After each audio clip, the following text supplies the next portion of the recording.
Okay, in my first philosophy discussion, we talked about dichotomy between philosophies, even between people, how we tend to look at things as very much black and white, one or the other.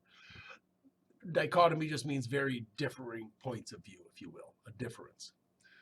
So this in philosophy started very, very early. It actually started what we call pre-Socratic, so before Socrates. Now, if you look at the order of uh,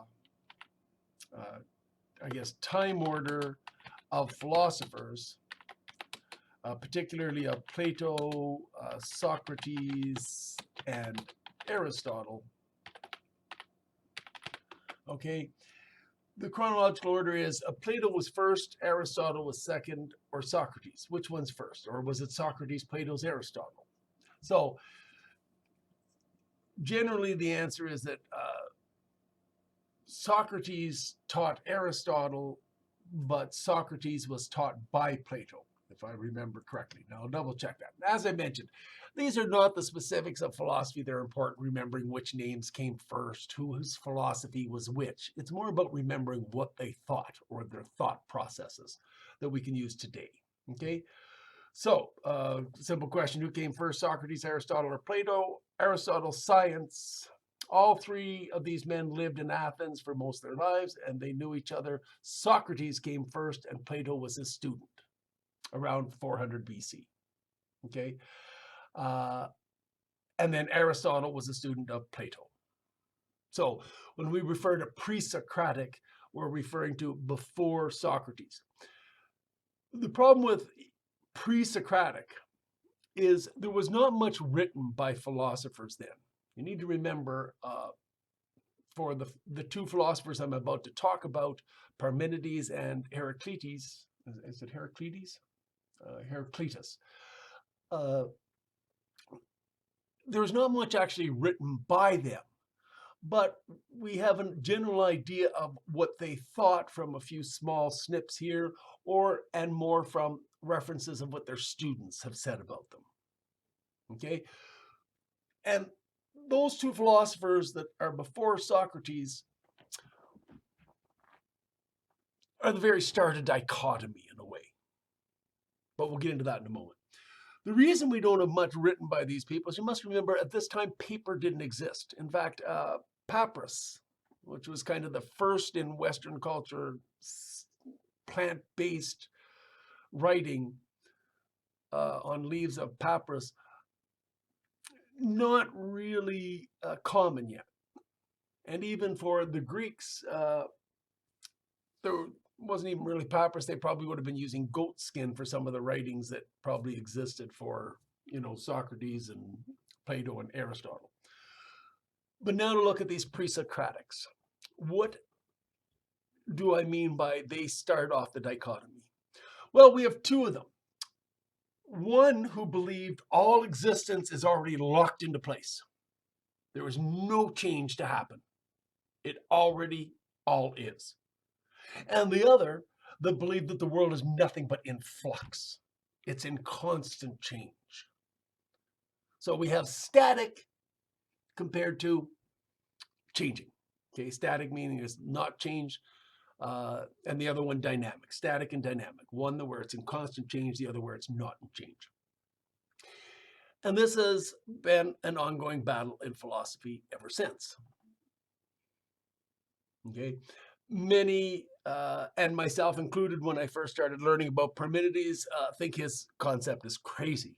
The concept that nothing in reality ever changes. When I see the leaves change and fall, like, how can you say nothing changes? I can see the change. But it does make sense in a broader, much wider concept when you look at the belief that, as even Einstein ended up coming to say, time is an illusion. It only exists inside existence. Okay?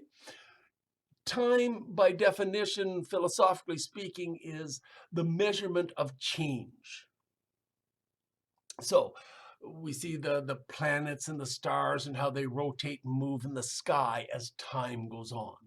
These are measurements of change that we can actually make from the earth. Okay.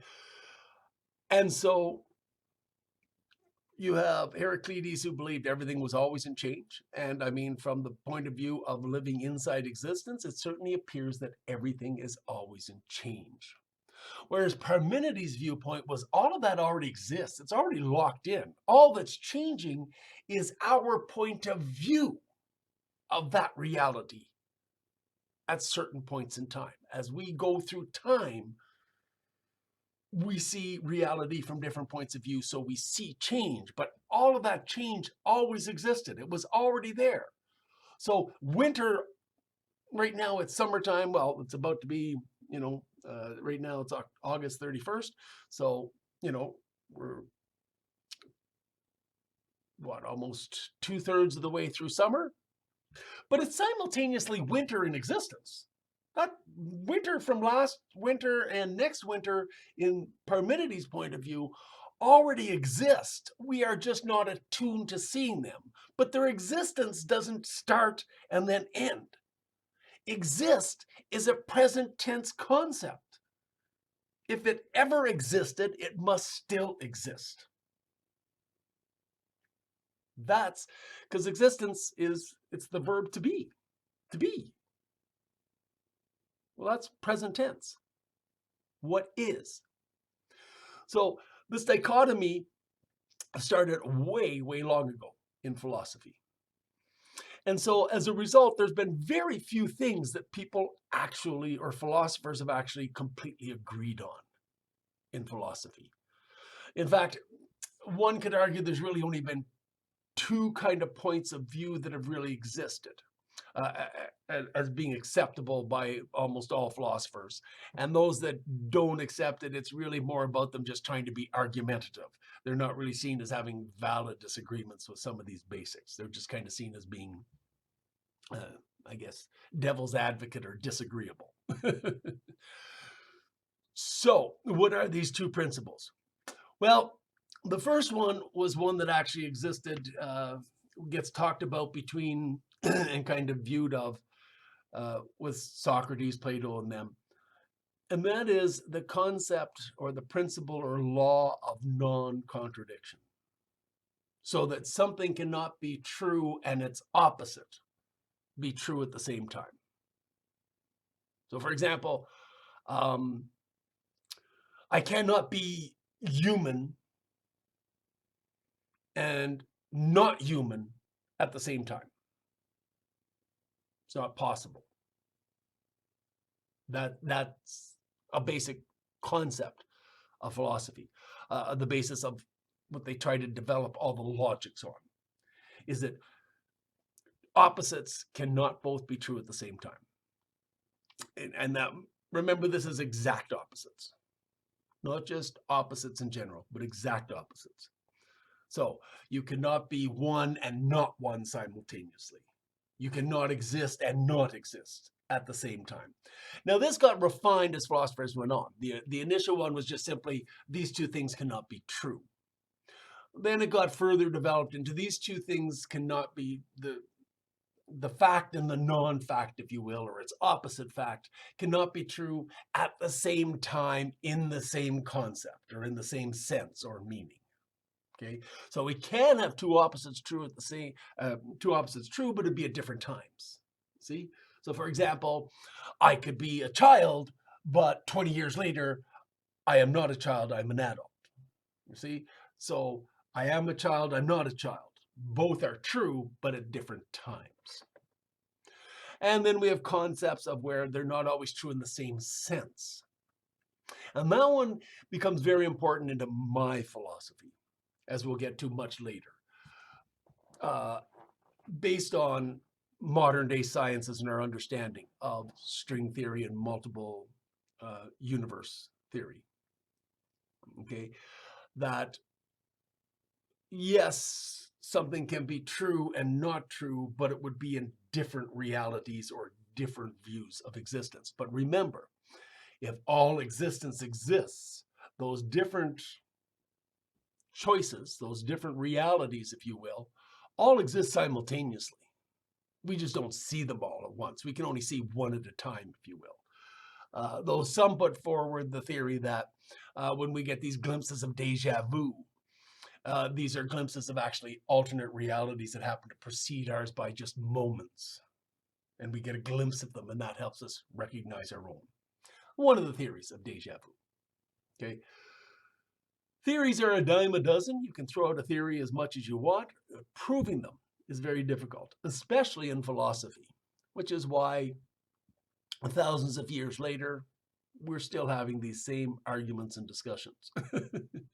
Because it's not very easily proven. What is the other thing? The other truth that has been basically accepted kind of universally by, well, it came much, much later with Descartes. Believe it or not, one of the most universally accepted truths is, I think, therefore I am. Because I think, I know I exist. Which kind of makes sense. But that's all it proves. That statement doesn't prove either Parmenides' view that everything is all there, exists, and never changes, nor does it prove Heraclitus' viewpoint that everything is in constant change. Because just because I think and know I exist doesn't mean anything else I know is necessarily valid. It doesn't even prove that there is actually an existence. See, everything I see, touch, feel, whatever, might all be just in my thoughts. It might not really be physically true. It could be all in my thought or imagination. Now, that always seems a bit weird to us, and we have a hard time just accepting that concept of, well, no, I can touch it, it's got to be real. But from a philosophical point of view, that could all be in your head. And we do know that, in fact, this does take place for some people that suffer from certain conditions where they do not seem to be in touch with our reality. There is enough scientific evidence to prove that they are existing in some mental plane. There is mental activity going on in many of these cases, and sometimes very active mental activity, as if they were conscious and functioning in society, when in fact they're just sitting there staring at a wall. So we do have some indications that there's some validity to this concept that we can believe something to be completely true and even feel physicality, but it's not necessarily the case. So, interesting stuff. So how do you develop a thought process and come up with any philosophy that everybody can get behind in order to advance humanity into, a more peaceful or productive society or species?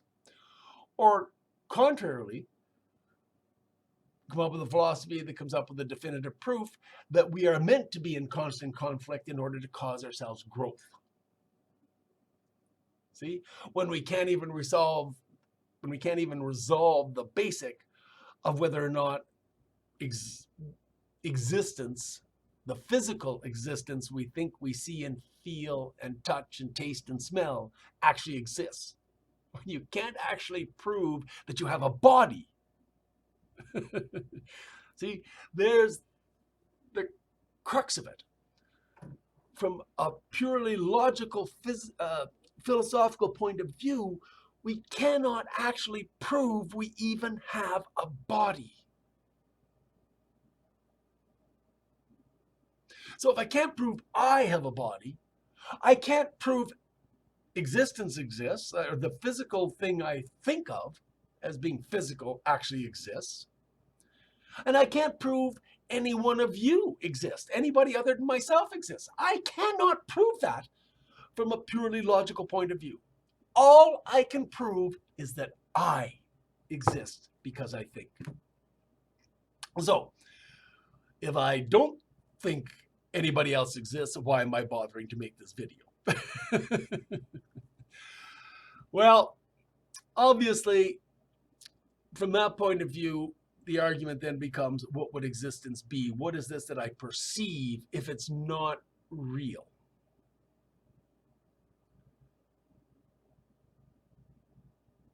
Well, there's no real clear answer to that. That's kind of something each person has to kind of figure out. Do you believe what we call reality exists? Do you believe it's the only one? But you see, once again, I'm talking about what do you believe, not what can you prove. Because proving things in philosophy is an extremely onerous process. Okay? As I said, we've had thousands of years discussing philosophy,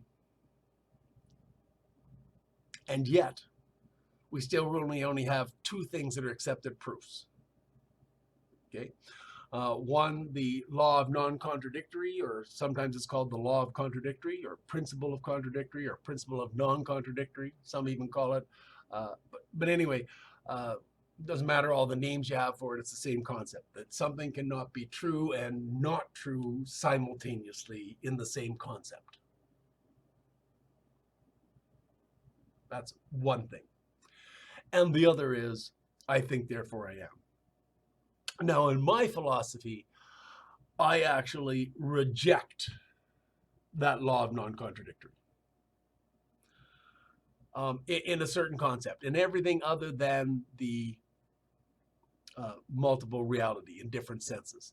Yes, something can be true and untrue simultaneously, but it would be in different realities or in different concepts. You see? So, one of the beliefs of these multiple reality theories is every time we make a decision, we create two timelines. So, I decide to go to the store. I decide to watch TV. You see, two different choices that each choice stems off its own reality now. Now, in Parmenides' viewpoint, it's not stemming off to a new reality. Those realities already existed.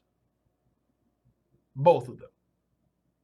All the realities exist and always have. They've never changed. So the more we go through, or our consciousnesses go through experience reality, the larger and more infinite we come to realize reality or existence actually is. Because there's so many possibilities. Right now we have what, 7.5 billion people on the planet, and every time anyone makes a decision that's traveling a different path of reality. Well, if 7.5 billion people are making decisions every second of every day, the number of realities that exist just from all those people in one day making decisions is basically infinite. And yet we have thousands of years of this happening. Okay? And for all intentions, thousands of years to go of this happening. So, philosophy is a very challenging subject for precisely this reason. You cannot put forward a philosophy that everyone is just going to accept and go, oh yeah, that's right. Because we really only have the one proof, and that is, I think, therefore I am. So all I really know is I exist in thought. So why am I making this video? Well, from one philosophical point of view, I'm not. I am in my consciousness thinking that I am making a video. In my consciousness, I have created a mental belief of a reality where I am sitting in front of a computer and a camera, and I am telling other people that exist what I believe about the world. But can I actually prove that I'm making a video from a philosophical point of view? No, I can't. So that might bring up the point, then what's the use of philosophy?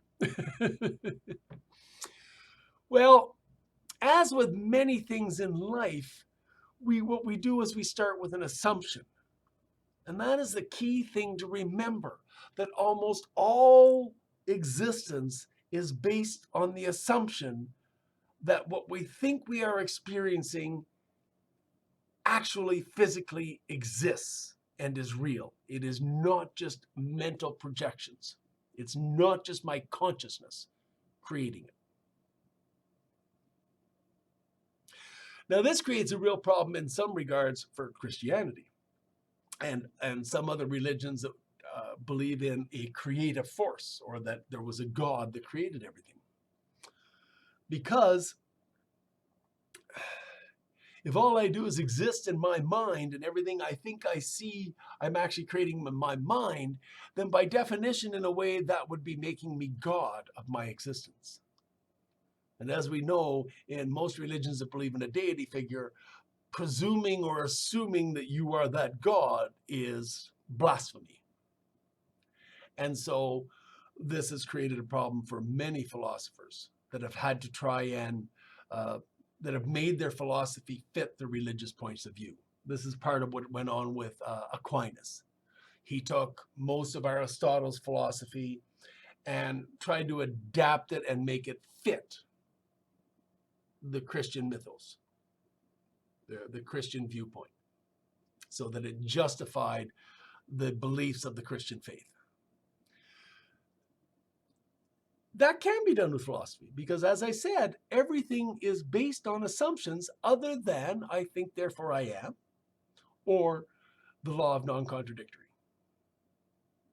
or non-contradiction, sorry, the law of non-contradiction, that two opposites cannot be true simultaneously in the same sense. So, what's the use of philosophy? Well, as I said, a very strict science. And it helps you remember that everything we do, see, touch, experience is not necessarily proven to be true, but we assume it is. And this is showing up in many modern day arts. There's stories written, movies made, of where a person believes they're living in reality, and then boom, all of a sudden we realize that that was just a dream. In fact, we even have this in our own experiences of where we dream at night and it can seem so real, and then you wake up in the morning to reality. Interestingly enough, on that concept, there are some cultures, particularly if I remember correctly, the Aboriginals of Australia, who, or at least one group of them, who actually believe what we call reality is actually the dream. And where they go in their dream state is the true reality. So, very interesting points of view. So I think we'll leave it there. I just wanted to kind of point out once again this dichotomy that existed since the very beginning of time. Well, not beginning of time, but because once again, time is in theory an illusion. It exists only in reality, and it's just a view of, it's just our personal viewpoints or changes of our view of reality as our viewpoints change, as our point of view changes through time. As we move through reality, our viewpoint changes. So, wanted to show that this has existed from very early on in philosophy, this dichotomy, okay, and on a very basic form. One that everything is constantly changing, and the other that everything is already set and always has been and always will be. All that's really changing is our perspective of that reality that we see as we move through it to different points in that reality. So let's leave it at that for now. Till next time, bye-bye, and thanks for listening.